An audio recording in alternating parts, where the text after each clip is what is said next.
हाल ही में आईपीसीसी को आप लोग कुछ जानते ही होंगे। ये जो तो हमारे क्लाइमेट चेंज के बारे में जो है तो रिपोर्ट्स देता रहता है, ठीक है। आईपीसीसी का जो है तो इस समय द हिंदू में आया है, IPCC stars another climate warning, ठीक है। वह एक और क्लाइमेट वार्निंग को लेकर आईपीसीसी आया है। तो हम बात कर लेते हैं आईपीसीसी क्या है। इसने जल्दी क्या क्या कहते हैं कि जलवायु परिवर्तन 2021 रिपोर्ट को जो है तो प्रस्तुत किया है। क्लाइमेट चेंज 2021 की रिपोर्ट को जो है तो जारी किया है। तो इस आईपीसीसी को हम देख लेते हैं आखिर ये है क्या। तो इसकी स्थापना जो है तो 1998 में हुई है। इसकी राजधानी जो है तो स्विट्जरलैंड में है और जो है तो इसमें 195 कंट्रीज़ हैं, ठीक है।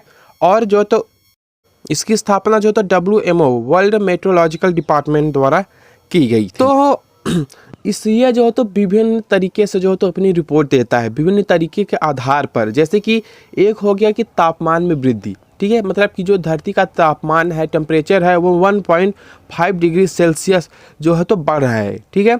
और जो है तो वो जल्द ही 2 डिग्री मतलब 2 डिग्री को पार कर जाएगा। अभी मैंने वेट बल्ब को पिछले वीडियो में बताया था कि वो क्या होता है वेट बल्ब।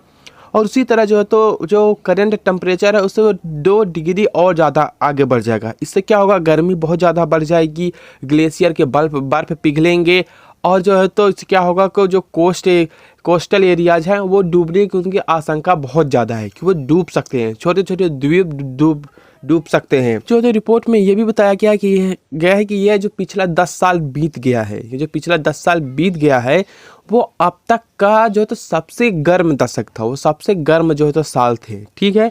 क्योंकि इस टाइम पे जो है तो ग्लोबल वार्मिंग में बहुत ज़्यादा इंक्रीजेस हुई है और धीरे धीरे विकास भी बहुत ज़्यादा हुआ है। विकास जब ज़्यादा हुआ तो कार्बन का उत्सर्जन हुआ तो प्रदूषण फैला और ग्लोबल वार्मिंग बढ़ी, इससे टेम्परेचर बढ़ा और जो तो इससे ग्लेशियर जो तो पिघल रहे हैं, ठीक है।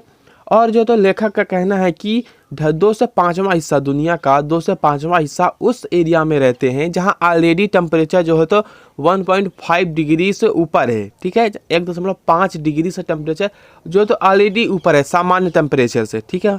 सपोज दैट अगर हम लोग 37 डिग्री टेम्परेचर पे रह रहे हैं तो 2 से 5 लोग जो है तो उस एरियाज में रह रहे हैं जहाँ की खुद ही 39 डिग्री टेम्परेचर है। कितना, 39 डिग्री ऑलरेडी टेम्परेचर है, मतलब कितना गर्म है। 37 और 39 में बहुत फर्क हो जाता है। ये सिर्फ गिनती है हम लोगों के लिए, लेकिन अगर तापमान बढ़ेगा तो 2 डिग्री मतलब बहुत ज़्यादा है।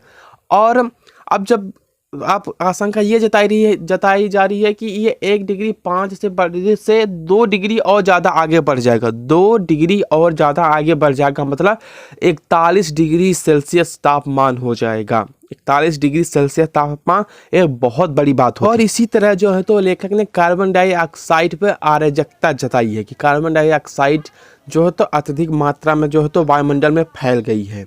जी हाँ दोस्तों, तो इससे क्या होगा, इससे जो है तो मानव जीवन जो है तो बहुत ज़्यादा प्रभावित होगा, वातावरण गर्म होगा। ये कार्बन डाइऑक्साइड ही जो है तो वो विकिरणों को वायुमंडल से बाहर नहीं जाने देती, उन्हें वायुमंडल के अंदर ही प्रवेश करा देती है, जिससे ग्लोबल वार्मिंग में अत्यधिक तेजी होगी। और इसने और भी ज़्यादा परेशानी ये जताई गई है कि वर्षा और सूखा, सपोज मतलब कि वर्षा का कोई टाइम नहीं रह गया, वो किसी मौसम में भी बरस के चली जाती है और कहीं कहीं तो बरसती ही नहीं, कहीं बाढ़ आ जाती है तो कहीं सूखा पड़ा रहता है। और जो है तो 0.5 डिग्री तापीय वृद्धि से चरम सीमा अत्यधिक वर्षा और सूखे में वृद्धि होगी। अतिरिक्त तापीय वृद्धि पौधों, मिट्टी और समुद्र में मौजूद पृथ्वी के कार्बन सिंक को भी कमजोर कर देगी। कार्बन सिंक मतलब समुद्र। कार्बन सिंक का मतलब होता है कि ऐसी चीज़ें जो तो उस चीज़ को निगल लें और जो है तो उन्हें कोई फर्क भी ना पड़े, उसको बोलते हैं सिंक। तो इससे जो है तो कार्बन सिंक भी बहुत ज़्यादा प्रभावित होगा, ठीक है। ग्लेशियरों के बारे में मैंने बता ही दिया कि अभी जो है तो अंटार्कटिका में एक बहुत ही बड़ा मतलब 100 किलोमीटर लंबा एक ग्लेशियर जो तो टूट कर अंटार्कटिका से अलग हो गया है और वो धीरे धीरे जो तो पिघल रहा है मतलब 100 किलोमीटर जो लंबा ग्लेशियर, उसकी कुछ मोटाई भी होगी।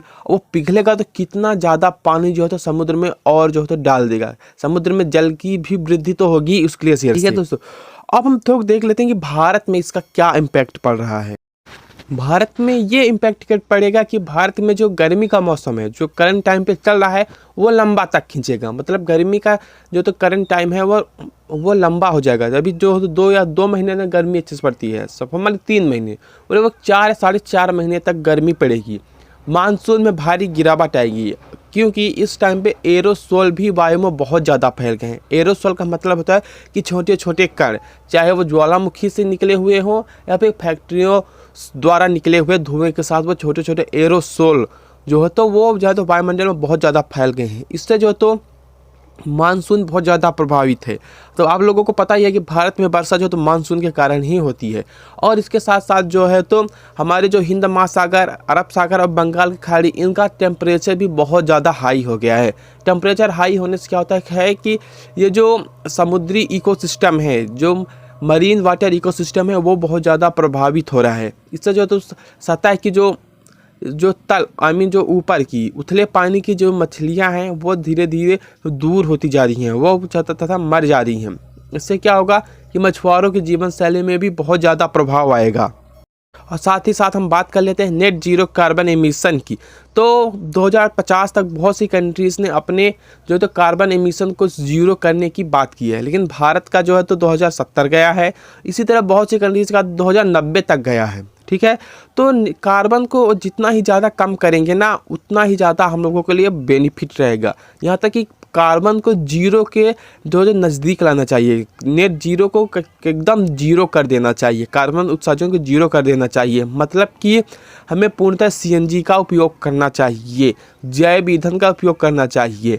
और ये कार्बन उत्सर्जित होता कैसे है? जीवाश्म ईंधन के जलने से होता है। और साथ ही साथ जो है तो वो मोटर वाहनों और रेफ्रिजरेटर आदि से जो गैसें निकलती है, धुआं धुक्कर निकलता है, इन सभी से जो है तो कार्बन का बहुत ज़्यादा वायुमंडल में जो तो प्रसार होता है। तो हमें जो तो इन कार्बन को कम करना बहुत ज़रूरी है। तो इस टॉपिक से रिलेटेड मैं एक वीडियो में कल जो अपलोड कर दिया हूँ, उसका मैं लिंक नीचे डिस्क्रिप्शन में ज़रूर दे दूँगा। तो मिलते हैं आप सभी से अगले वीडियो में, तब तक के लिए बाय। जय हिंद, जय भारत।